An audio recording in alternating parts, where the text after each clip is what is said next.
Welcome, everybody, to the Journeymen Lounge podcast.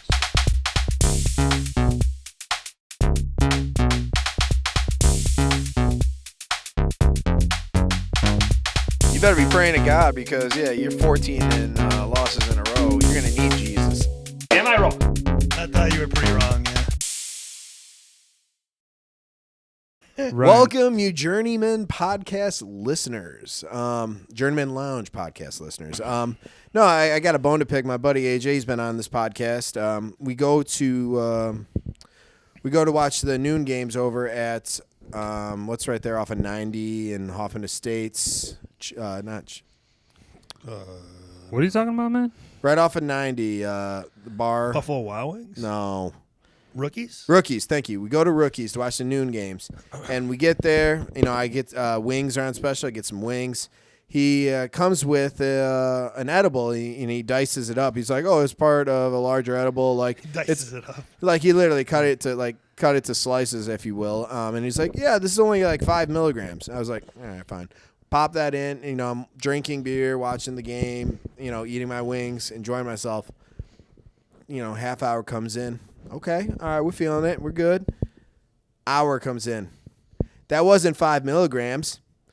That was like I'm like tweaked. What do you think it was? If it wasn't fuck if I know. But he was like, Bobby, I swear. I'm like, no, it wasn't. I've done 5 before. What was it, like a gummy or like it was a gummy? Yeah, it was an edible. But I was just like, come on, man. Like, don't bullshit me. Like, you're clearly like either you mismanaged whatever you said it was, but it doesn't matter. Eventually, I got through the noon game, sobered up enough, and I drove home. Well, but I would say too, you probably shouldn't drink when you're doing that. If you drink and you get high, it kind of fucks you up. Agreed. Me, at least. No, agreed. But if it was 5 milligrams, no, you know, not really. That's why edibles I kind of don't always fuck with because they can be tricky. They can be like. That's kind of why I don't want this on a podcast. I don't want to tell everyone that I'm doing drugs. Dude. Nobody watches this shit anyway. Whatever. So It's legal. It's in a dispensary. let's just say be smart with your drugs. Well, kids. I was just gonna say because edibles sometimes they don't hit you at all, and sometimes they really hit you. Or and they hit it's you a late. delayed It's really effect, delayed. I think just as I'll put on my scientific fucking Put on your hat. cap here. especially when you're also smoking with it. I think it definitely becomes a problem with if they're done, like now it's a little bit more uniform of like each gummy will get the exact amount like on that, but maybe this batch was a little off or whatever, so like one half of the gummies, an extra 5%. AJ gets that to you. He obviously doesn't know. And then He was in good shape himself. But I'm just saying you get maybe a little bit more just because again the distribution in the gummy You're right. maybe is a little the potency. But I was just like, okay, like now we have to deal with this. Now I have to wait till like 3:34 before I even consider. Well, at least you were at a place where football was on. So that's Right. good. No. So I was able to watch games, enjoy myself. It caught me off guard. That's all I'm going to say. That's a weird way to start this, but welcome, guys. I'm glad you could join us for I like it. It's our 65th or 66th episode? 66. Ooh, 65 should be out today. All right, 62. 66. You guys Watch won't get this out. until like tomorrow. And it's snowing outside. Finally getting some snow. Yeah, it's kind of starting to get into the, at least for me, get into the Christmas spirit just a little bit. Woj loves his Christmas. I mean, in terms of certain aspects of it, like there are years where if I start like right after Thanksgiving, by the 15th, 16th, 17th, that kind of range, I'm like tired of Christmas. I'm like, dude, I don't want to fucking hear another that one episode of The League where Ruxin is tired of hearing the Christmas music. Mariah Carey owns December, man. It's just sometimes it gets we got a strange. dreidel on the ATM. Yeah, I just started later in the year. I think that's kind of the combination. So I'm getting my fill of Christmas music when I still want. I got some albums and shit I'm going to throw on. Some Andy Williams, if you know. Bing Crosby. Bing Crosby. I mean, if I had his album, I Andy would. Williams. I think I do have a Sinatra, but I don't think it's Christmas. I like the Elvis one. Elvis has a Blue Christmas album. Yeah, Bobby, I'm just talking about the ability for me to There's play lots him. of good Christmas. Like you got Johnny Mathis, you got Andy Williams, Bing Crosby. We're stealing his thunder. No, Sorry. you guys are simply just naming artists. Michael Bublé. I was saying Bubble. These are the albums I have. I'm not between. Well, we're taking that off road down into the Christmas. That's fine. I'm just people. saying the Buble. Woj made it a point that says he's microphone 1. Just want to make that clear. Okay, I QB1. am microphone. QB1. QB1 of the Dillon Panthers. Apparently, we're further on the depth chart, but I'm kidding. The albums that I have, you guys named all great. You have some good albums. I like your You collection. guys named all great artists and stuff like that, but I would say like the old time crooners and stuff like that, like the Frank Sinatra and great. Eddie Williams. I mean, Even Willie Nelson has a good one. Johnny Mathis is old. Johnny bro. Mathis, yeah. No, I was just kind of reminiscing of like, yeah, we were kind of talking about the Christmas traditions here. Anybody got anything Actually, else? I want a question. Shout out of the cannon. What Sure. kind of Christmas tree do you guys prefer, a live or the fake one? And what color? Because I've seen white. I've seen other ones, but okay. I think fake. Okay, is so the let's go with Ryan. Let's go. fuck you. Well, I don't really. I mean, I haven't had a Christmas tree in a while, but when I was doing them real, You like real? Okay, real trees. we used to go out and get it with my dad every year, like Home Depot or Menards. Or Get a good whatever. spruce or fir, Douglas fir. Yeah, I don't know, something. I think it's just called a fucking Christmas tree. I know. I though. get. There's different types though. No, but I'm saying like, who is like going to the place? Like, there was a place in the corner of fucking whatever intersection I drove through. It's like Michigan trees. Like, you think a guy's going like, oh, you got these spruces? I mean, left? You're like, no, give me a fucking tree that looks good. I think the real tree is better, but it's more work. You know, you got It to is water more it. You got to work. clean up the little petals or whatever they call it. I heard it's real. Needles. Real. Needles. It's always sticky. Yeah, there's some sap to it. and- Yeah. That seems. last sap.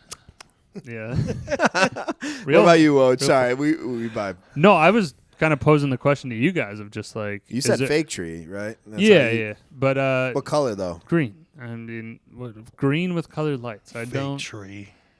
Okay, I'm also on the fake tree, and I like the white fake tree So the with like red ornaments. okay. We always set that up in our basement, and you've been in our basement. Yeah, we the have Coke a basement. like a Coca-Cola. Coca-Cola, I we gotta got say the that. red carpet, you know, the kind of the whole red white scheme, but a white Christmas tree with some red ornaments I and mean- some garland that, like, you know, to match the red Can- garland. It can- looked really sharp. Yeah, can you not agree though that the white tree does look more like a prop of Christmas, whereas like other trees that are green, like to me, I look like it is like you actually do the stuff on. Like you wouldn't hang on that white tree all of your ornaments. No, you're right. No, it it would be is. kinda It's, like a it's specific targeted. It's color targeted. scheme, Whereas yeah. a green, yes, you add the gold to the green. That always looks nice, like some gold, you know. Right, but it's like a accents. few things accents. Yeah. Until you're. And I'm saying you could do more with green. I get that, but white, I always found that fascinating. I like doing a Festivus pole. Festivus. Well, aluminum pole. Tinsel, find it distracting. I don't like tinsel either. Not really. Tinsel, I feel like, is such an outdated thing now. Like I don't It know is. anybody who's like, Right, oh, yeah, let me millennials would actually be like, "Wait, what is that?" Like a rotary phone. I guarantee mean- you give them that, they wouldn't know what to do. I hate to say it, but like I am technically in the millennial age group. Okay, well then, what's the next one beyond that? Generation Z. All right, well I think they'd have a challenge. That's I don't all. fucking even care enough to know the whatever Give baby it- boomers. You is give just, an 8-track or a cassette. I don't know if they. I'd explain to some Generation Zers in my work the other Or day floppy about disk. some movies. I'm like, so this movie is American Pie, and you have to like explain Oh, what it is. gee. Like, Oh my God, really? yeah, it was a little We're inappropriate. dating ourselves a at little the bit here, time, but- but it was a funny movie. It was a great movie. my bad. That's good. All right, so let's get into. I mean, there's a Kind of little. off topic, but yeah. That's a little I dig it. tangent. I mean, you started the podcast with just shit being Well, it was like. a quick, Oh, it was I'm a just quick saying. tangent. So He it's- caught me off guard. It was, you know. All I'm saying is that we didn't start in the usual fashion. No, we didn't. It's all we good. kind of like pulled in the driveway and backed out, and then we're going Exactly. That's a good analogy there. All right, so The guy looked out. Yeah, right. Every homeowner, the fuck they doing? let's get into fantasy recaps here. So last week I'd said to the folks, I made it in 4. I got knocked out in 2, All right, which half. were not the 2 that I expected. No, in my. I was gonna say. I can, yeah. I'll Let say- him say he's you got it. Yeah, in the big league, the $150 league, ended up losing to Flans, which I looked at my entire team. I literally could have Said the played best. any amount of players off the bench, still would have fucking lost. So Flan's team came to play. My Anyone team did confidence. not. In terms of like thinking like that happens, that it happens in the playoffs. Your team looks good. Like I really didn't have to deal with any injuries in that league specifically. So I was like looking great. I'm like Derrick Henry, Saquon in the playoffs. Derrick Henry had the Giants or somebody like that. Yeah, a weaker team. And No. Derrick Henry had. He's a lot of Derrick Henry. He's 6.7 fucking points. Yeah, no, but he should have done work. I forget who they're playing at. Okay. So that New league England or lost some shit. in 3 penis wine, which objectively my team is definitely weaker. I somehow managed to win. Everybody came behind Devontae Adams. Also helps Devontae Adams is 38 points. For sure, but it was John, salute you there, buddy. I salute you. But he had texted me going like, yeah, I wasn't super high on my team this year, being like, oh, I got a great team. He has had great teams in the past, so John's definitely won. So hat off to a former champ, but hopefully we get some magic. I had a first round bye in the other league, so we're gonna see what's going on with that. And the other league, I'm a little peeved because I thought I had Jamar Chase in that league and he was fucking doing work and just shit went south. I think that's a nice pause. Jamar Chase has had 3 games where he had 175 yards with touchdowns in a single season. I think that's incredible. So you bitching about one bad week? Yeah. Guess what? Here's me and my violin.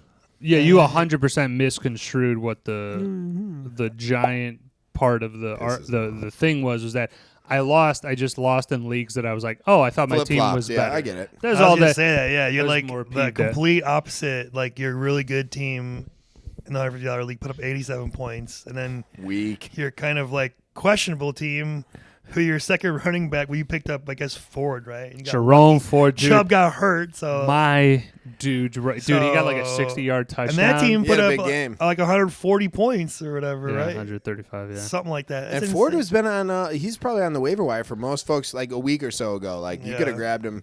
Now Nick Chubb is out, so Jerome Now Ford he's is going getting to put in some first work. touches. But all right, that was mine. I'm going in my family league. I'm in my work league. I was talking to Wudge about this. That whole, my dad flipping in Cam Akers over Allen. If we would have just played that, we would have won that week. We would have been in the playoffs, and we would have won first round of the playoffs. Like, our team went off. We had Adams and someone else. Like, collectively, I think we were at like 140 points. And we beat everyone in terms of total points. I was like, doesn't matter. But like I said, I'm still in, but I have a miracle and a prayer in my family league. But my work league, we'll see. I have a pretty decent team. We'll see. Okay. Yeah, I think the looking back though and seeing hindsight. You doing the actual calculation, doesn't it just hurt? Hurts a little. Does bit. it You're hurt? just digging that knife. It hurts. little That's deeper. like picking a scab. I don't care at this point. I was like, I want to see. I want to know. I got you. Some people like that. All right, Ryan, what you got? Well, the one league I was out of already, the big money league, I came in 7th, so only 6 teams make it, so I was out. And of course, Lamar Jackson decides to go off this week last week for 5 touchdowns. I'm already out of it with him. It didn't matter. Mm-hmm. My one team was on bye, so I had the first round bye, and then the other team, I fucking lost, man. Again, I lost. I put up 120 and I lost. I don't know. I made all the right calls. There's nothing else I could have put in, but just I got unlucky. Serge put up a 123. Dang. And the worst part what it wasn't because of what I thought it would have been, which was he had Joe Burrow and Jamar Chase. They actually didn't really do shit. I had Chase Brown do more than them. But he made a clutch pickup of Atlanta defense. Yeah. And, who would have thought that? And though? they Come got on. like 20-something All right, points. that was a lucky grab. I know. Just call it that. Also, fuck Justin Jefferson dropping that fucking touchdown. Oh, yeah. Walk That in. fucked me over too. If he catches that, I win. Yeah, that's One that's- catch. I was against I'm Cooper out. Kupp though, and he didn't do anything, so I was very stoked about that. And So it just sucked because like I was debating over the other receiver spot. I had Jefferson in one, and then I'm like, okay, do I play Shakir, Ridley, or remember I told you guys about Shakir, Ridley, or Thielen? And I went with my gut. I went with Shakir. It was the right call. He Shakir got the did a good job, touchdown, yeah. and it was a high-scoring game. The other two didn't do shit. I feel bad for my boy And Amari then- but- Cooper. I gave some bad advice. I ended up losing. I agreed with Amari Cooper as the play because Jaden Reed didn't have points in the previous game. It gave me there's a lot of mouths to feed. It's simply the play to get a 0 and having to do an ice. I honestly, it kind of was like, it's all right, because looking at the thing, I did the same thing. The calculations, I go, doesn't matter what I played. You just could have played the ideal best lineup guys. And I'm the L. still putting up. I think the most was like 106, and the other guy had 110 or some shit, or 120. But okay, Ryan. So you are, and this is what we'll do. We'll do a little exit interview here, because you are unfortunately officially out of the playoffs and 3 penis one? in both of the leagues, though. I'm in the one. Oh, you're in which one? 2 quarterback league. I'm first place. Oh, bumper. My bad. The bumper league. Whenever, Cool. That's cute. okay. Terrible comparison. Whenever somebody though is officially out, we'll do like my bad. I forgot that you had 3.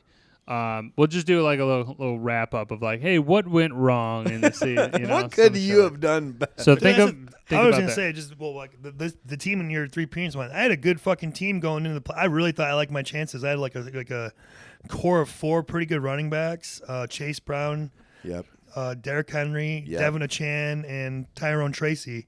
So Holy shit. I was looking pretty. And my receivers were Jefferson, and I had Shakir, Ridley, Thielen. That's not a bad lineup, you know, man. And again, Njoku being Who hurt went also off? Who went off on you? Or like, did you just lose because they sucked? They didn't. It was show like, up. we both went off and I would have lost to anybody else in the league too. As the problem too, I can't even complain like, if I would have played this guy, I would have won, because they put up 130 and 140. So everyone had some good weeks. It was just unfortunate. I just didn't put up enough. It's one of those things. Okay, so like I said, we'll when we do that, when somebody is officially eliminated, and hopefully we're hosting some trophies though in this between the 3 of us. That'd be real nice. We'll do that wrap up there. Let's move on real quick. I think this will be a pretty quick section here. State of the Bears, state of the Packers. I echo what I said last week, and just like try not to be embarrassing on the field. Try and score some touchdowns. But if you lose, honestly, at this point, now it actually is something that might as well. It improves the pick that you're going to then get. Now, again, you still have to pick the right guy, but at least, getting a sixth pick overall over a 12th pick, maybe not 12th, but it just makes the difference right now. So, try and win, but also if you lose, that's fine. Real quick on Bears. the Packers. Just finish Bears real quick, because there's not a whole lot. Yeah, they're shitty, and they continue to be shitty. You want to see Caleb Williams look better, hopefully, and Roma Dunze and people like that, like a young talent. But, the season's done, and it's really going to come down to who we hire as a coach. Are we keeping Poles? Is he going to make the hire? Are we going to get another GM and do a GM and coach together? You're right. That's probably what you should do. I don't know. Poles has made some good moves, but some bad ones. It's a bit of a mixed bag. I don't know. But again, it really comes down to, I think, who you get as your head coach, and then you go from there. Okay, Bobby, any thoughts on the Bears? My heart breaks for you, and I'm saying this as a Packers fan, because Caleb Williams, I'll say, is a talent.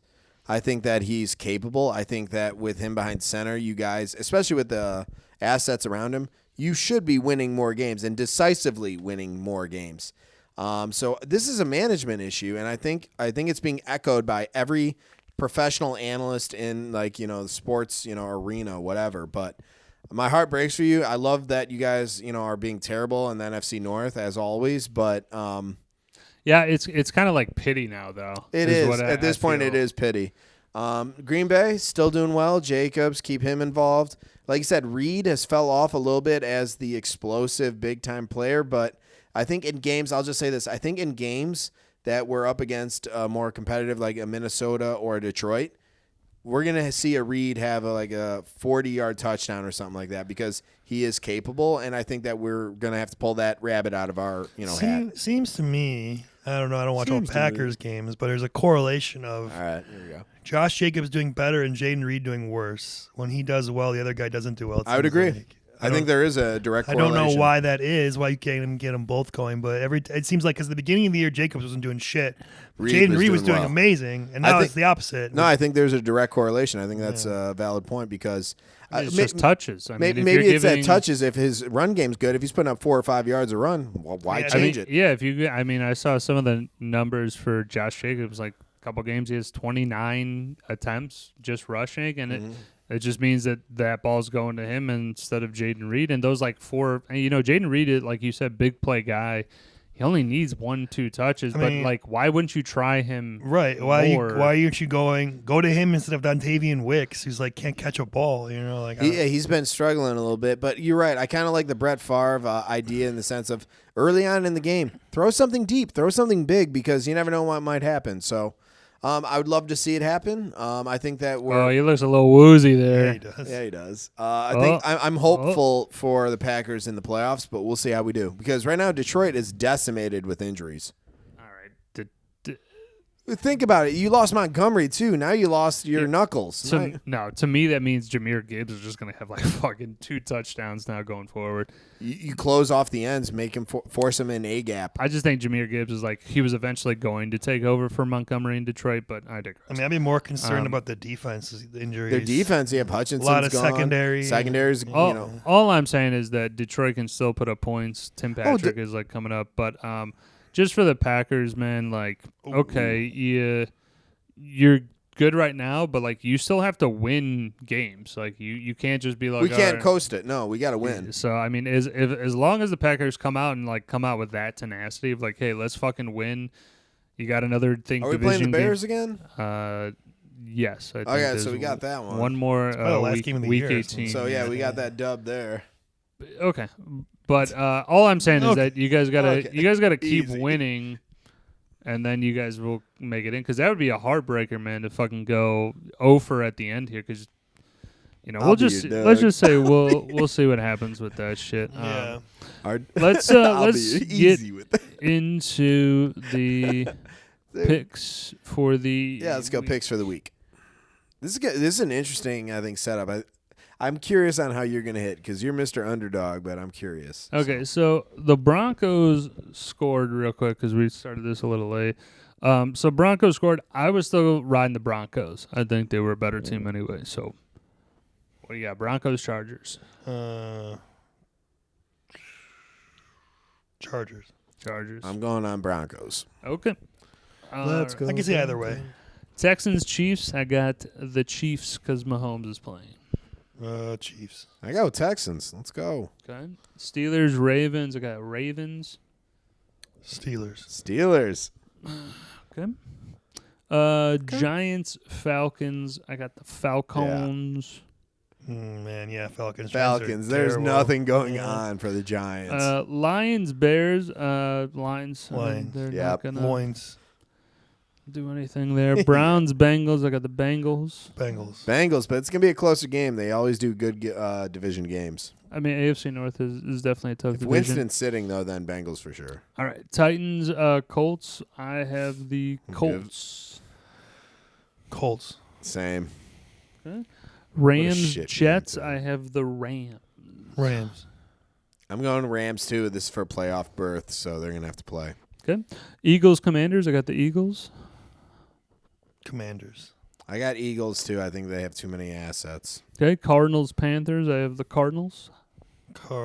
Panthers. Panthers. I'm going Cardinals, but I could definitely get on his train, too. The Panthers have been playing better. So Cardinals. I'm still Cardinals, but I'm saying I understand his logic. I gotta make sure, because I'm gonna look back at these and I'm not He's taking been them. our better. He's our pick of the. Between all three of us, he's been a higher hitter than us. I have. Yeah, from How last season. How the fuck do you know that? You mentioned it. I mean, last in year, one of this our year. episodes, you mentioned it. You're like, "Hey, Ryan's got a better win." Last year, right? Okay, even this year, I think. I don't know about this year. See, you're talking out of your ass right there, because you have no idea how many. Oh my god! Pick games for 15 weeks. I bet he does better than you. Okay, fine. I bet I do better than both of you. Oh, bet. I don't know. Bet right now. All right, I'll do $5 bet. Deal. Okay. Witness. Witness, that's fine. You're getting hit with a paintball gun. No, I'm not. I wasn't here for that. That's not. I didn't. First of all, I didn't agree. First to of that. all, We'll do it in the parking lot. I'm not You're doing fine. it. I didn't agree to shit. we'll do it in the meaty Also, thigh. if I had known we were doing some paintball, but I would have picked my bumper team, as you to call it, because I know my team was my best team in the other one. Oh, bumper I only league, picked the other one because I was like, which one am I going to talk about the most? I'm going to talk about that one. That's why I picked it. All right, we'll figure out that paintball. Don't shit worry, and all that I'll catch stuff. you before you get into the building. Well, you had said in the one episode that you were going to give the paintball yeah, gun it's our away. 100th. Yes, yeah, I will. But, okay, let's say that happens in let's just say Let's happens say we in- get a few more viewers. let's say it happens in a week before the season ends. Oh no, What- I'm gonna wait until the season ends, then I'll send the okay, person okay. the package. I was gonna say, I was like, I will not be sending the tank with it. It'll be actually just the gun. That way it's not a weapon. You can transport it. There you go. There you go, Ryan, the lawyer.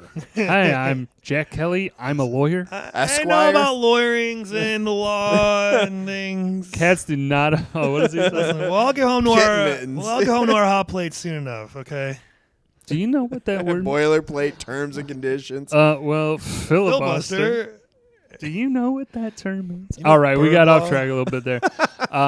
Coming Bird back law. to Vikings Seahawks. I guess Gino's gonna play. I thought he tore his I still the fucking. Vikings. are gonna run it. Vikings. Vikings. Football. Dude, your brother's loving this season, and I never thought they would Dude, be he's in this well. first place in fantasy. His team's kicking ass. Kyle's a Well, fucking winner, His dude. team's fucking banged up right now, though. Whatever, Kyle's a winner. I'm just saying, like, his fantasy team look a little more suspect than it has been the rest of the season. 'Cause he's Kyle, got number one fan over here. You keep crushing it. Montgomery's out. Kamara's probably out for the year now. So now he's got like no running backs. So we'll see. I mean, we shall see. But Plus, quality's in a heater. you know what, Like, man? much love for you, but yeah, your brother knows how to get the dubs. He gets. He won a championship. He's won a couple. He's won a few, man. He's won It's- 2. I've won 2. Right? It's So it's time. a Schroeder type of league. Got it. It's time. We got to move on from that. From what? Ish.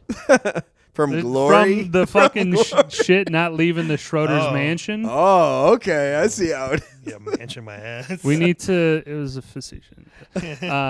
We just need to get that moving around the league, preferably to the Woj dojo. Well, you at got to some put more than point. 100 points in the playoffs. I'm to saying get that next year I'm one. coming back and I'm. I can't wait to join this league. I'm gonna be putting up like $110 every fucking. Well, if those are two different leagues there, Bobby. it doesn't matter. So okay, let's get back to it. I was on the Vikings train as well. Patriots, Bills, Bills, Bills. Jaguars, Raiders. Jags. Jags. What a shit game. No one Yeah, cares. That's a real bad game. Okay. But call it the toilet bowl of the week. Yeah. 49ers, Dolphins. I have the 49ers. Dolphins. I'm going Dolphins too. Dolphins, question mark? They both are like reeling teams that are like hurt and like they could surprise you, but they also could disappoint you in the same breath. I'm going Dolphins on the I'll go on the hope that Dolphins. they could put up some offense. That's the only thing I'm thinking too. Okay. Bucks, Cowboys. I got the Buccaneers. Yeah, Bucks. Okay? Bucks. And then we got Saints, Packers. Got to have the Packers. Packers. Green Saints and are gold. playing Spencer Rattler or something. Green and gold, And they baby. might have Kamara again and the whole rest of the year. They're fucked.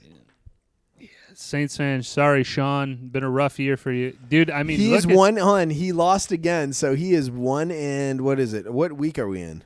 We're in 16. 16. He's 1 and 4. So he didn't make the playoffs, Whoa. obviously. So He's but- 1 and 14. He is 1 loss away from being the sack. Why is he a Saints fan? Oh, do your playoffs start No, later? no. But I think he's literally 1 loss away from being the absolute sacko. On Oh, in the you guys do consolation the- bracket. Yeah, it's a consolation You guys do the bracket. bracket. Yeah. That's how you determine Sacco. Well, we not do from 8 people that go to the top bracket, playoffs, yeah. and then the 6 We just do go to the and shit. fight it out for Fight it Sacco. whoever out has for worst this. record is. I like lowest the The top points. 2 people aren't in contention because they're higher up, so it's more of like the bottom 4. Okay, I just look at it like I like the regular season determining the Sacco because Yeah. then you can go like, yo, my team for these weeks that matter like got me into the playoffs. The shit that happens in the playoffs, like has happened in any league, is like the number 1 seed loses to the fucking 7th Yeah. seed. Or, Well, No, you but if know. he goes 1 in 16, there has to be something. It's interesting you say and that. get the sacko. I was that, thinking man? the same thing. I agree with that line of thinking. Which is why I was curious, why in Three Penis One don't you do first place regular season money, but you do third place playoffs? Well, I can tell you exactly why that is. Kind of stupid. This fucking guy. I kind of agree with him, dude. Points coming in first in the regular Like season you said, should have something. you could get lucky 1 week or unlucky 1 week and be done, but the whole 14 weeks you put up this and you don't get shit for it. That's kind of fucked up. I'll say this: my sister has a stacked. And you go on a run at the end, like your team could do right now, and then you're gonna get money for third place. I don't. Yeah, I could tell you why it is if you guys would let me get in a let him fucking say. word. Go ahead. It's gonna be a terrible reason. But ping Pray pong. tell, pray I'm tell. fucking sitting in the corner over there. there's no good reason. Yes, there is a No, reason. I agree man. with you. The reason is that if you split that money to go, okay, we're gonna have a regular season winner, then it doesn't make the championship feel like you're really like, oh, I'm winning a lot of money. I'm not saying a big No, money, but I was gonna say don't give third place anything. Give No, that it's- money to the regular season guy. Well, it was already changed to first and second are the only ones paid out. I'm fine with that. I'm just saying to his point, if you're, let's say it's a $50 buy-in, regular season, But- highest points, or like winner, one or the other, either regular season, best regular record, season, best or record. highest points Right. should have some type of money where you get your money back. It pays your fee. Right, I'm down with that, and you just have to understand that in the fucking entire In the real 12, world. 12 people, no, in the entire 12 people league, I think 2 people suggested anything different. I mean, I brought it up to you, but you seem to poo-poo it all. I mean, you didn't like it. I Seems remember. like you But need to this bring me is the in. thing, man, is that this is a You want me to usurp him? this is a democracy of a league, so that if somebody brings something up, then we vote on it. It doesn't matter if I don't like it. I brought it up before. You know, I don't know. But I'm just saying, put it in a Falls group on message. deaf ears, huh? I'm saying if you don't put it in a group message, I'm not literally texting like every single person's ideas. Adam's told me 15 different shit. Like, oh yeah, this would be cool if we did in the league. I'm like, put it in the group message, and then we vote on it, and then it could change. Like, I don't care what the league becomes. But I'm bringing it to you. You're the commish. No, you bring this it, is you not- bring No, it but- forward to the dude, people. he's right in the sense that you need to bring it to the forum. You need to Dude, bring it the- to the other owners. The league got it absolutely right. Kevin is like, I'm not your fucking little bitch. Put it on the thing, and then do it. Like, I'm not your sticker All right, bitch. fair enough. My memory, I recall you being like, no, not in my league. We don't do that. That was my recollection, but maybe I'm wrong. I thought Hey, you were. put it out there to the general pop and let them see how they think. That's fine. That's fair. I'm just gonna say is that every single before the season, and I did it much better this year. Last year I was late, and the year before that I fucked up the draft entirely. So my When on you that screw up one. the date and you had Yeah. to do it another day. Well, you couldn't once you put the date in, you couldn't change it, like change the randomize thing before like an hour before it Did locked everyone in. get an auto draft then? No, I You had to create a whole new literally league. redid it, and then it was a mess. This year What though, kind of management skills do we have as commish? this year I was on top of stuff. I brought it up to people, reminded people. I reminded him too. But I'm saying reminded people to, hey, vote on this. And then this is what happens, and this is a message directly to all of Oh my the people God. that bitch about fantasy leagues. If you don't vote on the fucking rule, Can't complain. you can't complain. So What? shut the That's fuck I like up. that. That's What true. rule?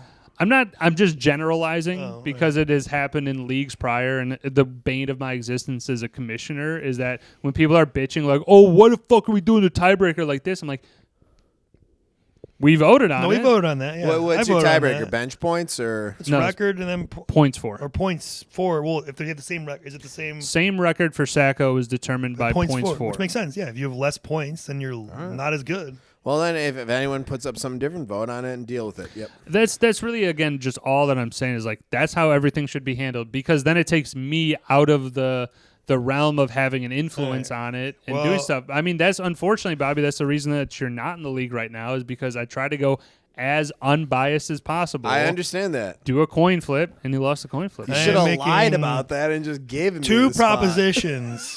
One, It first taints place, the league. Go ahead. first place regular season gets money. Okay. I agree. Two, I want to bring Bobby into the fold, into the league if we can. If we're kicking someone out, I nominate Bobby for first choice. Yes. Okay, I will second that Bobby has already been on the short list, where if anybody was like, hey, I got this buddy who wants to go in, Isn't someone about to get bumped? I don't know, man. I thought you were talking about either Blake or someone, like, because he was just talking mad shit to, like, everyone, even people he didn't know. Yeah, I Which, mean, Blake, I love you, but that's just funny. all I can tell you is there has been nobody that has sent out like a, hey, I want to kick this person out of the league. And again, if that happens, then we vote on it. And if he does 7 out of 12, Is there agree, any absentee owners in yours that? No, we have okay. gotten rid of that. So that's good. Now that's the next part in legitimizing the league is to Three Penis Wine is to just make sure that we are getting people like involved. Like some people I unfortunately I don't really talk to all that often. And during the fantasy league, I talked to him a little bit more. But like in reality, like I've never talked with John's dad, like right, fair. separately or whatever. So it is something where there's kind of like that degree of separation where I'm like, I love the guy, no problem with him at all. But you would want somebody that's kind of like, hey, like your demographic, I get it. Not even demographic, but just somebody that I communicate with more because I would be weird, be like, hey, Vince, how's the things? How's the wife? Like what the fuck? How the kids? So yeah, I mean, dude, I don't really have anything else. We should probably wrap this up. Yeah, we gotta wrap it up. We're coming back at you with this was Bobby's pick. Yep, Nightmare Before Christmas. Okay, we'll fucking load that into the VHS player and VHS. 1993. Hell yeah, that was VHS. No, I'm gonna go grab a nice little beverage here, and we will be back at it quick. You do the same. Take care. Journeymen Lounge out.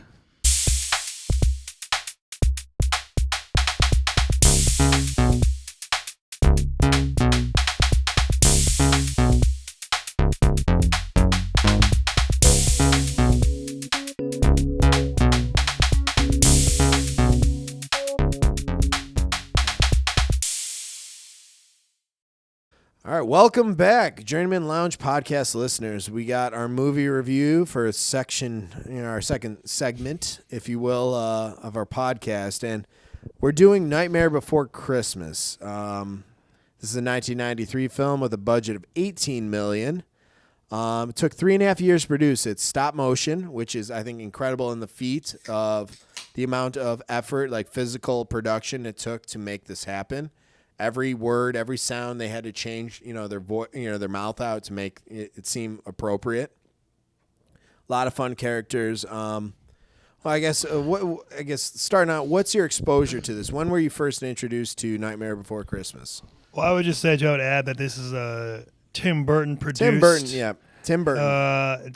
I'm surprised, he didn't direct it. I thought I always went into it thinking he did, and then when I watched it yesterday, I was like, "Oh, it's this guy." I have some factoid on that. So Tim Burton wrote up what would be almost like a 2 to 3 page poem that Nightmare Before Christmas is based on. Yeah. He was busy with Batman Returns. Right? Exactly, Returns, and he couldn't dedicate his time there. So you had Henry Selick as the director, and believe it or not, this only netted $191,000 box office on the first weekend when it came out in '93. Now it's grossed over $107 million today due to re-releases and updates and stuff like that. I know in Disney, if you go to Disneyland, not Disney World, they have for the Haunted Mansion, they have a layover that has Jack Skellington, and that you're using their IP there. So it's really fun. I was at Disneyland recently, but they were working on Haunted Mansion, so couldn't really see it. So yeah. So first, I guess, when were you exposed or brought into the fold? I'll be honest. The last night watching is probably maybe the second time I've ever seen this movie. Get out of here! Really? I watched it when I was a kid. Oh my god! Probably when it came out. I don't know, around maybe a couple years later after the fact. So I don't have a lot of experience with this movie, really. Okay. Again, I was when I was a kid, and I remember the whole the trees with the different doors, and him going into the Christmas world, and having the photo of him with the pumpkin, and then him with the Santa outfit, going over it. I'll do a synopsis. No, I'm just saying. curious after what this I remember, section. that's about. I remember it's like a musical, and then it was very Tim Burton-y. Yes. Actually, the director John Selick, I actually more experienced. Henry Selick. Sorry, Henry Selick. I'm sorry. Thank you. Okay. With James and Giant Peach, his other movie. Yes. I saw that movie when I was a kid more often than this one. Okay. So yeah, I don't have much experience with it, honestly. Yeah, no offense, but Henry Selick looks creepy as fuck. Yeah. Sorry, bro. He brings an element of, we'll call it individuality, when he creates movies. This movie is like I'm just talking about his face. I don't know. I don't know if it said like how like if what or like does or him and Tim Burton, do they go back or did he just meet him for this movie? Because like there has to be some type of connection where Tim Burton gave him confidence, right? Because this is like a Tim Burton of a movie that's not Tim Burton movie as can be. Now he's a producer, so Sure. he had some. He probably had some influence and some like oversight. And I looked at the Henry Selick's filmography, and he always like James Giant Peach, Coraline, and then like a couple other ones. Very also like kind of in the same vein of like a Tim Burton-esque like look to it. Right. So maybe like I said, partners in just the like terms of perfect partner for him to make this movie. right in terms of their influence, in terms of what they consider like good, good art. All right, so synopsis of the movie. Woj didn't get Oh, this. sorry. Apologies. Woj. It's all good, man. This seems a little bit because I was born in '91, so I'm not gonna lie. I probably didn't see this movie for a little while because it's not it's not a scary movie, but there definitely have elements where it's kind of to show a 3-year-old or a 2-year-old would be a little odd. Yeah, so I right. probably saw it like a little bit later on, but same thing kind of with Ryan. Is like it was never I would consistently go back to it. I always thought honestly for a long time that it was like more Halloween, but it is definitely firmly a Christmas movie. But again, it's something that I didn't watch a lot. Watching it this time, I was like, oh dang, okay, this is definitely better now. Like you just kind of appreciate it a little bit more, just like the Tim Burton-esque, as you kind of said of it, and then you kind of remember his other films, like, okay, kind of fits nicely. Right, it follows the mold. Fits nicely in the pie of Tim Burton films, so that's nice. But yeah, that's my experience. All right, so synopsis, you have the protagonist, Jack Skellington, and maybe you could call him a possible villain, too, in the sense that he was getting listful around his own festival or celebration in Halloween, that he was becoming just kind of dreary, done with it, and in doing so he kind of kidnapped Santa. Or he didn't he kidnapped Santa and took over Christmas because he was inspired after going to Christmas Land. So Christmas Town. Apologies. And then you had Oogie Boogie, who you could call is the antagonist or the villain, who eventually takes Kris Kringle and his he plans on just offing him and taking over Halloween Town and then Christmas Town at the same time. And it gets thwarted by Jack Skellington and the help of Sally and a bunch of his other friends to make this happen. Zero, his dog. So in this event, you have Jack Skellington taking over Christmas. It's an epic failure. The people of Earth basically said, hey, there's some creepy lunatic that's coming into our houses and giving us these demonic gifts. And they shoot him out of the sky, and it's self-realization. I am the Pumpkin King. I am, Halloween. And he reverts back to like, hey, let me do what I know to do best. And he fixes all that he kind of, made wrong. But in self-discovery, and to this point, this is a first for our podcast. We have never done really an animation style or anything like this. And this is a musical. Let's call it what it is. It is an absolute musical from the first opening scene to the ending. That's my cell phone. Don't worry about it. There's a lot of songs, and it's catchy. So getting into that, what are your favorite characters that might not be mainstream? What are your favorite characters that are absent? Sally and Jack. I like the mayor. The two heads. Yeah, the mayor. Yeah. They spin the heads around, and he kind of rolls down he falls down the stairs at one part, like a little like top or something. Is that a parody of when you think of not a parody, sorry, but you have the humor and then the sadness, almost like theater? I don't know. Yeah, I liked him. Woj. Yeah, I don't know if that would be really that, because when he spun his heads around. One was just more of like a panicky, and the other one was more. It wasn't like serious. I thought the one was gonna be more like evil. You know what I'm talking about, like that drama versus the humor. I thought it was gonna be more like a Dr. Jekyll, Mr. Hyde thing, but the other head, it was just like you said, more panicky than the other one. It wasn't really scary at all. Yeah, I like the Dr. Finkelstein mainly Mainly for the guy who plays it, William Hickey, man. Who That's, is that's my dude. Uncle Lewis Uncle in Lewis. Christmas Vacation. Fuck yeah.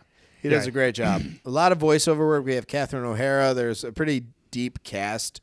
Well, it's a lot of the Tim Burton regulars. Regulars, exactly right. My favorite ancillary character is I'm saying the vampire musical gang. I think they Quartet, provide a lot of yeah. comedic relief. The other band's good too. Who plays like the standing bass or whatever. Yeah. So that whole group I just found to be humorous. It was a nice little offset, and they provided some dialogue. All right, so that's just my take on this. What's your favorite score or song? There's plenty of songs in this. So let's kind of turn the table for that. What's this? The one where he discovers the Christmas town, which would also be my favorite scene probably. When he first goes down the hole and discover what's this? What's this? The most catchy. And he just discovering Christmas and all like the lights and the wreaths and that children discovery and the moment, gifts yeah. and everything. And they kind of look like Whoville characters a little bit, right? A little bit, yeah, a little bit. Not entirely. Yeah. Woj? Yeah, I put down that there's 5 basically tracks or songs on this. This is Halloween Town, What's This, Kidnap, the Santa Claus, Making Christmas, and then the Boogie Oogie song. I was definitely the Boogie Oogie song, like that guy. He crushes it. I mean, it's just such a very specific lane of kind of like Ken Page is the guy who plays it, but it's like this very low kind of I don't know, Louis Armstrong kind of like. Yeah, it definitely feels like a kind of like a southern type of Shrimpo Captain. southern drawl. You gotta keep feel himself right. like molasses dripping out of your mouth. You're doing more of a southern Florida panhandle. More panhandle. That was good, dude. Clip it. I also like This Is Halloween for sure. You mentioned. This is right out of the gate. I love the scenery to start this film. I really think that bringing the viewer in for This Is Halloween and introducing a lot of these characters and the set, I thought it was fantastic. My favorite song actually is Getting Santa Claus with Lock, Shock, and Barrel. You have the voice actor of Pee Wee Herman, Catherine O'Hara. I forget his name off the top of my head. Paul Rubens, thank you. And I just found it fascinating. I found it fun. I found it, it was a great thing. And you could actually go on YouTube, which I've done once, and you could see all these actors redo their song with, I think, Comic-Con, which was really cool. Nice. So if you have a chance for that. So, all right, cool. We kind of went over a little bit of the music. We did ancillary character. What do you think is the best cinematic shot in this movie? Cinematic shots. I definitely look at it, the Jack's silhouette against the moon on that hill. Yeah. It is the title or the cover of the cover box, of the album. But or not album, I also look at cover. it like, when they'd have that and the moon is kind of like following him as well. I was like, oh, it's pretty sick shot. That's a good answer. I like probably that, or when he first maybe looks down the tree, the Christmas, and he's like have it from like the other view. Yeah, that was a cool one. That was I like my that second one. That's probably I would go with those two for sure for me. I thought that it was really cool that when he was doing his town meeting, just that whole setup for me, it was just I think it was really cool. Really, I think that's a tough job too because, like I said, stop motion. You got to get all these characters and all the appropriate responses. So I guess for me, it was the work ethic behind a larger scene like that compared to more of an individual where you could say like Jack and Sally on the hill. You could say that is really cinematic, or possibly after him getting shot down in the cemetery. Cinematic. I did have that as well. But I was just like, maybe for me, like the amount of effort and work to put together the town meeting, that for me was top notch. All right, let's go to possible conflict. I want to talk about obviously we have the obvious conflict, but is there something more in depth with other characters in this? Like for example, you have the witches that are on Jack's schnutz, and then you have a bunch of other characters that kind of feed off of different others. So is there something, I guess, beyond Jack in terms of relationships that you guys maybe witnessed or saw that, could have a little bit more to it? I'm just gonna say no. Not That was really. pretty streamlined. No, I'm just saying this movie is runtime is an hour and 16 minutes. So like the through line is like yes, you see kind of like Jack is like the hero. He's the hometown, like the local high school starting quarterback type Right. of feel. Everybody loves him. He can do no wrong. And they make it just like, yes, like you probably, because they say in the opening part is like, he's been doing this for a number of years. Like every year he's selected as the guy. Right. I just think in this type of movie, it's like, it's so straightforward, the plot, because it basically is a children's movie, like in terms of plot. So Hey, trying to chronologically streamline. I'm just saying in terms of like other things like that you could make like relationships with these other characters. Like no, there's I got nothing one. I got one that sticks out. I guess. really. I have a couple. All right. Okay, go ahead. Well, this might be kind of crossing into picking it slightly, so And we'll get to that pardon soon. me if I do, but I just feel like they could have spent more time with either or both the Doctor and Boogie Oogie. It seemed like they were kind of like antagonists, but not really. But they were like I don't know. Like to me, like Boogie Oogie doesn't come into what about like 40 minutes into the movie or something, or 45 minutes into the movie. Yeah, all they do is basically show. Like they just kind of mention him briefly, and then they show him eating like a lizard or something. And like then that. by the end, he's kind of like the baddie, and I kind of just feel like it was kind of forced to me, where they could have had more with him in the movie. They just like, didn't. They didn't explain why he's locked up in there. right? And like what his motivations are, Yeah. or maybe him and Jack have a past of some sort where Right. he was supposed to be Pumpkin King or So something. there is a little background that I could explore to this, and I don't know it verbatim, so don't take this for like gospel.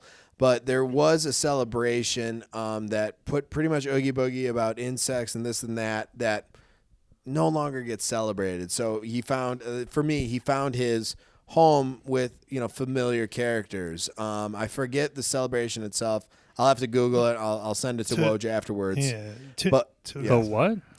There was a celebration at some point in medieval time, like medieval history, that celebrated like what would be Oogie Boogie, these like insects, this dark period, something like that was celebrated and then was feigned out.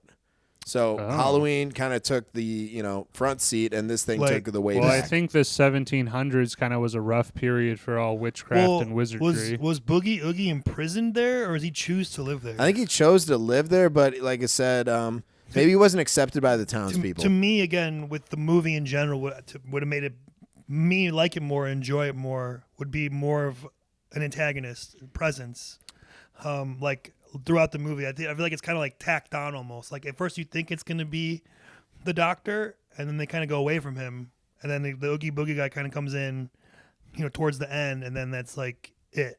I don't know. They just don't explain why Oogie Boogie is the way that he is. All the other Halloween Town characters are like, hey, we're fucked in like Halloween, but we're like lighthearted, like, oh, here's a spider and here's a thing, or here's a whatever. Oogie Boogie is like, I'm going to eat you. Like he's like, and he's toying with his prey. It just seemed kind of tossed in there to me. Like I was like, oh, why is he in here all of a So sudden? like a forced bad guy. Personally, I would have liked more with him or the Doctor, maybe both. Maybe they're working together, kind of thing. Because again, the Doctor seemed like he was set up to be the antagonist, and then he kind of once he gets. I considered him neutral, I guess, when I was. Well, watching. he's mean to Sally at he least, and treats stuff. her like a fucking property. But then once he gets, it's his creation. Once he gets drugged the other time, and she escapes the last time, he just like decides to make another Frankenstein with half of his brain, and then he's like out of the movie till the end. Yeah. And then also, you said not to add for Jack, but for Jack, I would also maybe want to see more of him spending time in Christmas Town, like learning about Christmas. So a little bit more of that exposure. Why Christmas is what Christmas is. Like maybe he meets some kids or just witnesses. Are you discounting a little bit of his research? You remember how? He has the books and stuff. I just feel like as an audience, it would have been better for us to see him personally enjoy the joy of Christmas and experience it himself, to pass it on to the Halloween Town. Like it's definitely a transition scene of him basically seeing Christmas in person. like Christmas Town, and then basically it's just like, here's a book, Yeah. and they have a And whole then stack of books, and he just Right, goes, and they okay, just now I know They it. just show him driving back on that snowmobile Right. thing, but not him actually like, oh, I saw, me. It's kind of like brief glimpses, real quick, but like I feel like we could have maybe had a little more. Okay, that's fair. Because I don't We'll know. get into pickiness. So Yeah, I'm sorry. Yeah. I don't want to dive Sure, too down sure. that rabbit hole, but for me, I wish we could get a little bit more of the story with Oogie Boogie and Lock, Shock, and Barrel. Yeah. I think with those three little hellions, Agreed. getting a little bit more narrative behind their loyalty to Oogie Boogie would be, I think, beneficial for the movie. But like I said, to what degree? What 5 to 6 minutes maybe to explain that a little bit more? But 'Cause this is stop motion. This takes a lot of time to just do like 1 second of film. Is hours and hours and days of work. You know what I'll say to that is that you did an hour and 16 minutes of it, and probably more. You could have done another 20 minutes. I think 20 minutes have been great. Yeah, I think so too. But maybe they ran into a budget thing because they had $18 million on budget. This lasted 3.5 years. But I feel like you got Tim Burton producing and Disney also backing them. They have plenty of money. They and should be able especially in the heyday of fucking Disney. Disney movies also kicked out the and same Tim people that Burton. created Pixar and then sold it and then bought them back for billions of dollars. So Right. I'm just saying an additional 15 to 20 minutes on this would be able to explain some of those scenes where, again, in my opinion, though, like I think the movie works as a straight through I think line so, to too. show, hey, this is what he's trying to do, and then doing this. And again, when you look at it like being an hour and 15 minutes, you just really can't explain other shit other than the main story and the main plot. Which to your point, I don't think that there's anything per se missing that's a huge gap, but there definitely could be some polishing. All right, I guess let's go right into Piggy Nits. I think that's kind of where things are progressing. So Okay. Well, again, I think I'm just going to touch on it again. I think having an antagonist throughout the movie, adding like another 20 minutes on, like Woj said, giving maybe Oogie Boogie a little more background, giving a little more of Jack Skellington in Christmas Town, and maybe more of something where I don't know. He spends more time there, so that when he comes back to Halloween Town, like I don't know, like we feel as an audience, at least me, that like he's really like we know why he loves it, and we know why he knows what he knows, and now he can better explain it to the people instead of just having a stack of books, like Woj said. I mean, other than that, I think I kind of touched on the rest of it pretty much. Woj. Okay. So the first thing, the clown, as they're introducing the with a Halloween tearaway Town face. with the tearaway face, but there's nothing inside the actual face. So you would assume that to me, I was like, you take a clown's face away, then it should be a more horrific face. I kind of or like something. that as nothingness. That was kind of cool. But to me, though, like that would take all of. Okay, it's just a person without a face and a blank. Like to me, it's like you take away all of the things that are scary. Just didn't really get it. Like every other thing was like a monster or a play on a. Just didn't make sense on that. Sally says, "I know what you feel," to Jack. No, you don't, bitch. What are you talking about? You are not. You're not the hero. You're not a. Okay. I was gonna say, why does she like Jack so much? That was my thing. I mean, they show them in the movie together in a couple scenes. Other than that, she's like always watching from afar, and I guess I kind of get it, but not. I don't know. I think that sense of isolation, she could understand that because he's playing a role that he was kind of put into, like similar to her, like you're bred into or like created into.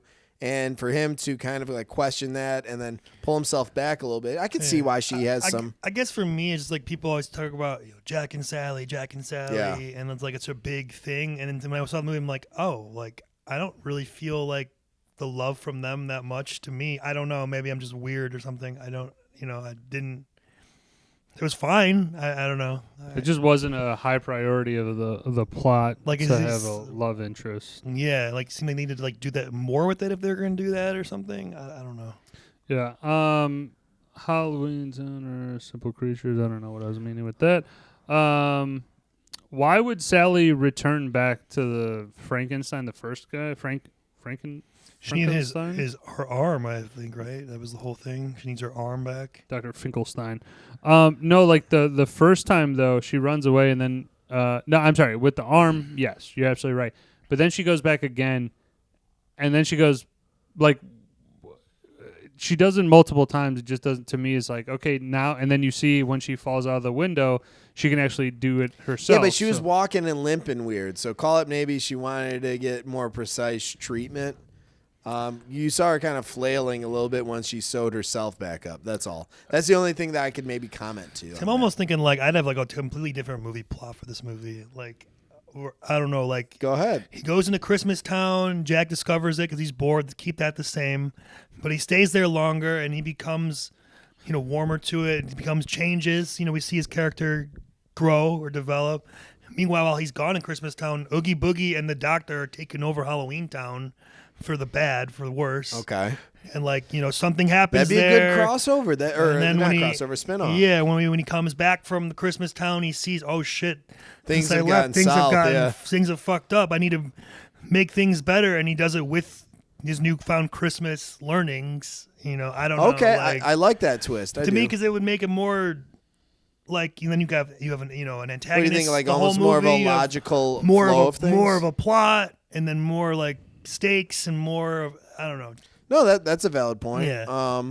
Granted, it's only an hour and 16 minutes. You probably have to add another 20 minutes, like Woj said. But so Sally has this premonition. Why are you going to make the suit knowing that it ends in a disaster? Like, she says that. She had a premonition with that one flower. And she could have been like, no. And then maybe things would have changed if he didn't have the suit or whatever. She was trying to stop him, with the fog and everything. So she was trying to cover her tracks. Yeah, and you put down the fog. You know that his best friend and Zero, which I love, has a fucking nose that glows. Like, it to me, I get that it's a fucking children's movie, but to me, I was like, then don't make it like, you should make her on board with everything and not trying to say, oh, it's going to be a disaster. Like, she's trying to prevent it, but doing everything that's this perfectly works out in this other way. That's like you said, almost like supporting with hesitancy. That's essentially what her mood would suggest. Now, I love the twist that you mentioned about that. That definitely is a different type of script that would make sense to me. One thing that kind of made me laugh, there's a lot of fun little one-liners throughout this movie, and maybe you guys have one or two that you jotted down, but I guess one of the characters that just makes me laugh, there's a few of them. They have the large child with the bat boy, when they're rolling each other in the snow. That was really funny. Or the hatters who are the Russian, they hit the scorpion and they put it in those. Those like little moments when they're creating these like presents and taking over Christmas. I thought that brought just a lot of joy, a lot of smiles for me. I guess. Where was your favorite like kind of like fun moment? Could it be Oogie Boogie with his like Casino Royale style setup, or what kind of brought you a smile? Or like, this is kind of fun. This is really cool. Finished with the picky nits, or yeah. Well, I don't have too much picky nits about this. I kind of oh, you do. Sorry, we skipped right over you. Dude, no, like I was going, and then sorry, my bad. No, run it. Sorry, run it. It's all good, man. The clock in the Halloween Town was counting down to Halloween, and then I was like, if you set it to Christmas, you have to like reset it. I don't know. It's just a very they had it with the painted numbers. I'm just saying he puts the Xmas thing over the top, and then you have to like reset it because it's two different days. He's like, all right, the guy at the clock. And the last picking nit is like, I feel like Santa could have used some of that Christmas magic. Yeah, fighting Oogie Boogie. That was a big hiccup for me. All of a sudden, I can explode and fly. Like, I was like, he just laid there like a little bitch for the first part. I was like, could have pulled out a candy cane or something like that. And could you say bad judgment on Jack's part, giving Lock, Shock, and Barrel this, I think, important task, knowing that they have like loyalties to someone else, like they're little shits. Why would you think that they're gonna trust them? I am good on picking this. You wanted to move to what now? I just wanted to mention as a factoid, there is a call it a continuity or something like that. We have Frankenweenie, we have Corpse Bride, and then Nightmare Before Christmas, where you have a little boy with his dog. Corpse Bride, you have a man with his dog, and the Corpse Bride being Sally, and then obviously a skeleton, Jack Skellington and Sally. So it was fun that Tim Burton kind of kept a continuity also with some of the movies. Tim Burton loves Christmas because he had Batman Returns at Christmas in it. This movie, there's some theming and there. Edward Scissorhands has Christmas. Mm-hmm. Edward Scissorhands, Scissorhands, all about in the same time. Isn't that? No, that was a great connection. So he loves Christmas for some, I mean, I don't blame him, but I just noticed that. And one other point of joy for me is when that snake that looks like the snake from Beetlejuice is eating the Christmas tree. Oh, yeah. That made me laugh my ass off. Or the fat kid running in the hallway when one of the toys were after him. I would say definitely. I like when the kids open up all the gifts and they're like Halloween He gifts. gave a shrunken head. What did Santa bring you, honey? A fucking head. Like, he just holds it up like this. And then also, I like when Jack's doing the tryouts to do like Jingle Bells, and they Dun, dun, dun. Yeah, and they with play it like kind of like ominously. Yeah. very low key. Dun, dun, dun. I kind of get what you were saying. Now I was kind of grasping like little moments or whatever. I like the way the mayor climbs up the steps. He rolls back. It's like is like that, and then climbing up the ladder and stuff. The top hat man, he has a top hat, and then there's a little guy with people a top underneath hat. Yeah. it. I always love that gag. And the behemoth, the one with the axe in his head, I thought that was funny as hell. Yeah. And then the the scene with Boogie Oogie, and then like when he does his number though, everything kind of goes like black light. That's cool. I was like, oh, that's a cool sequence. That's actually pretty sweet right there. But other than those, for the moment things, I'm good on that.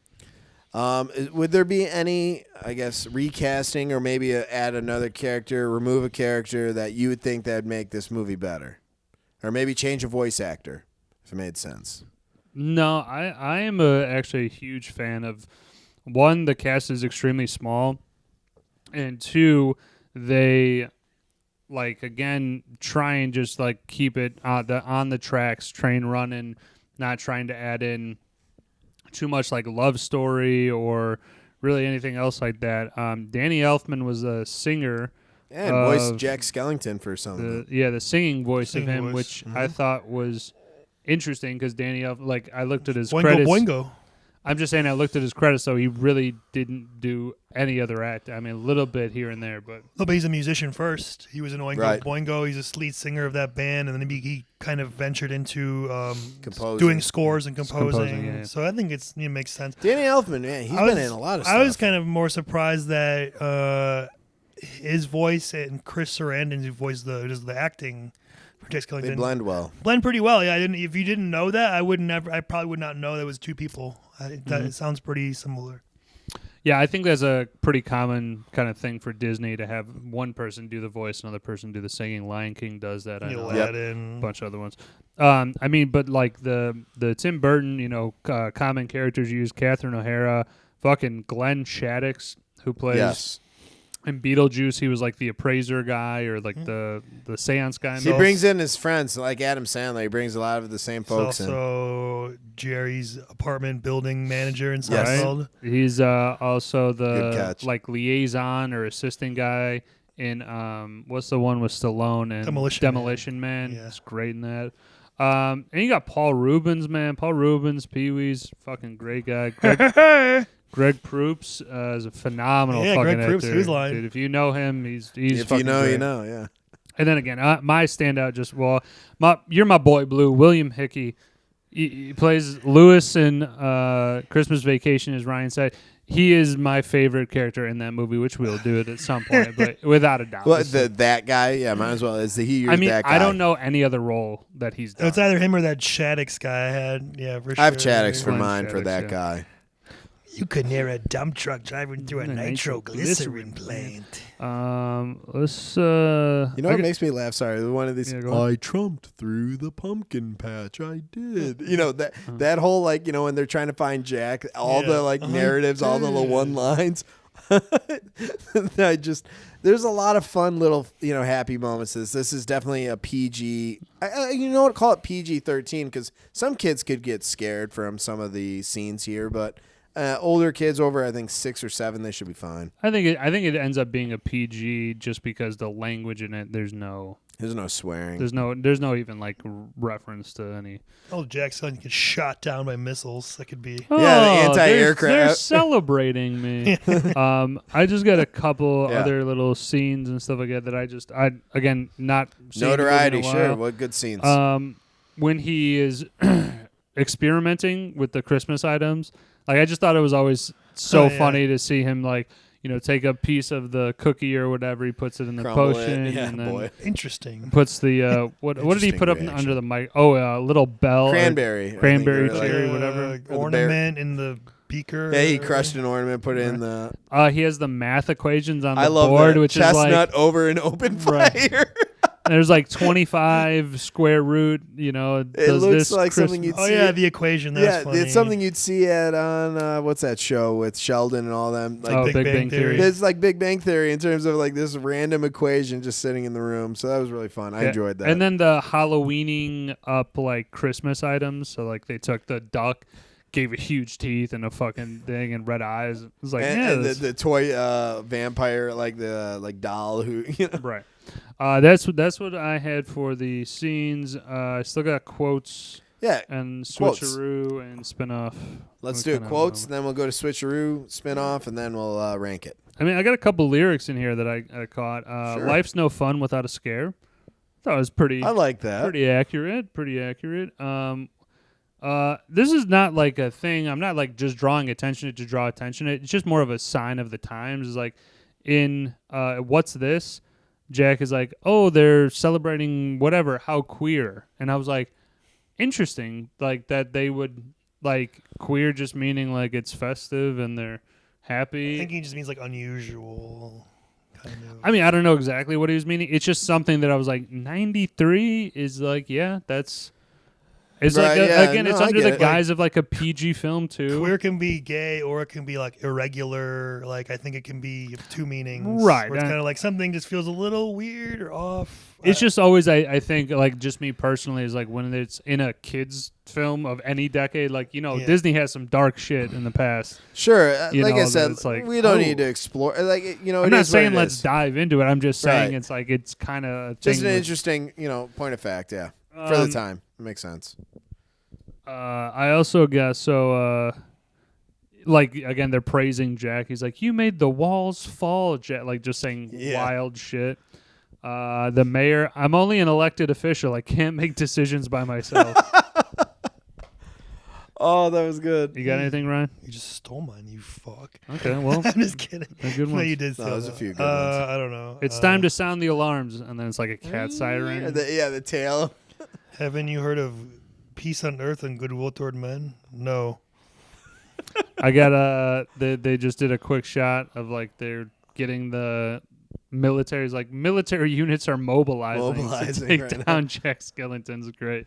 I think the era of this has got to be what, like 50s, 60s, right? If you had, because you had the rotary phone and the police. Maybe. I don't know. That's You had tough a lot to- of different, I think guess. it's one of those things that's like a timeless. No, I know that, but I'm saying the scenes, even like, in some of the homes, none of them had like modern conveniences that you could speak of. That's all. True, but I'm just saying is like I think it's tough because To label or to like. well tag because it to they're also operating in a world where Santa is absolutely real and the world Sure. is aware of it. So that also is kind of an interesting point I just thought about is that it doesn't really operate in like the today's world, like where Sure. you're like, oh yeah, this is the thing. Excuse me. I did just, as I wrote it down in the wrong section though. Another cinematic shot that I thought was insane though is with the Santa coming out of the bag and he's seeing all the monsters. They did blurry vision, but with stop motion. I was like, that's got to be insanely difficult. Right. Like it has to be some type of filter. I don't know. It just was something odd that I was like, that's insane how they did that. I'm just gonna go to the switcheroo category as I like. I like Jack Skellington as like something else, like in the same. What was the director's name? Henry something. Selleck. Henry Selick. In his world, like James and the Giant Peach, or So that like I said, Frankie Weenie, Corpse Bride, there is some type of connection between all three of them. but I'm just saying for the switcheroo, like I'm taking it as taking Jack Skellington, Okay. putting him in another film. Okay. And So like using all Jack of elsewhere. those, like James and Giant Peach, obviously with the look of the film being stop motion. Yeah, you could. I don't know. James and Giant Peach was stop motion. Whatever. I'm just Was. saying it easily fits in with it. Whereas I don't think you could be like, oh, let me put Jack Skellington in Halloween Town, the movie, because like it's live action to stop. I don't know how that don't really know how that would kind of work together. That's fair. I just got Jack's formative years as the the man as a possible prequel or whatever. I was gonna say that give it 5 years and Disney will remake that shit, but honestly, Tim Burton doesn't really have a whole lot of remakes of his shit. I don't think he'd want that. He doesn't want either. it, yeah. No. I think that's great. I just was like, what a fucking awesome thing though to not be. Oh, we need to remake this. Oh yeah, sure, go ahead.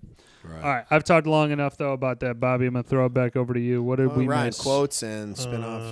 You kind of talked a little bit about that, but go ahead. I don't really have any more quotes. I'll go to the other stuff. Prequel, How Did Jack Become the Pumpkin King? Sequel or whatever. Jack, I want to see Jack going to one of the other holiday worlds, Thanksgiving or Easter or whatever. They kidnapped the Easter bunny. Yeah. They did kidnap the Easter bunny. I would just be curious to see the other worlds. Sure. I like that. That's a nice fun. Crossover or Switcheroo award. Oh, it's kind of tough. I just had it written down, like, I wouldn't mind seeing, it'd be different, but maybe like if Jack Skellington met like the Grinch or something like that, or maybe I don't know, throwing like him in like Shrek's world or Shrek into his. I think the crossover on this one would be a little more. It's kind of challenging harder. than Yeah, I was trying to come up with something. It's a little difficult just because this movie's so specific to its style and animation, so it was kind of hard for me to do this one. No, I understand, and like I think for me, if I had to do anything, I would like to know. Call it origins of Oogie Boogie. Give me a little bit more about what kind of put him into this. He was a gambler maybe in a previous life because you could see he has a roulette wheel. He's got the slot machine. So I'm wondering was he a degenerate gambler who got taken out to the desert? Maybe. So that would be my pick. And then quotes. I like just everything about Oogie Boogie is song and dance, incredible. But I love the ending. And I'm Oogie Boogie, and you ain't going nowhere. Like that. I think set the stage for Santa and Sally are in some shit, and Jack obviously is on a time crunch because it is Christmas. Yeah, Christmas and Eve. and I like how Santa's like, I can fix this. Don't worry, I'm on it. Again, and then he flies on by, gives him some snow, and allows him to have kind of that Christmas spirit. Because the whole thing with Jack was, he's like, just because I can't see it doesn't mean I don't believe it. So he's like, I think in his heart he's like, I want to think that there's more to this, but I really can't grasp it. And then, like I said, self-realization. You know what? I'm the Pumpkin King for a reason. So I kind of like the full arc of his character. So let's go to ranking. My crossover would be Oogie Boogie and his formative years or his origin story. No, that's the sequel. Sorry, sequel. I don't have a spin-offs. crossover, and I'm saying I'm kicking it over to our ranking. Sure. Stream it, own it, skip it. Yeah, I would definitely say this is a stream for sure. The Disney Christmas, to me, Disney Christmas movies just kind of are just so far above it. Like there's a lot more Disney movies, Christmas movies, I'd be like, you got to own these. These are ones that can kind of fall by the wayside.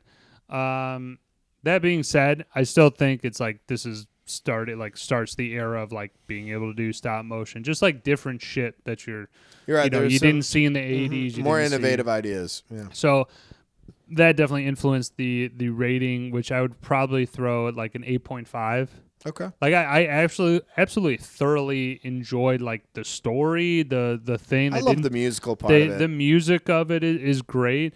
But it's like short and sweet. It's like a real short and sweet movie, which I definitely liked. Like there weren't, 20 minutes would have held great, but then also that gives you 20 more minutes to fucking add in some other bullshit that you're like, why'd they do that then or something? I like the pace. I think the pace was right. Pace is great, yeah. Okay.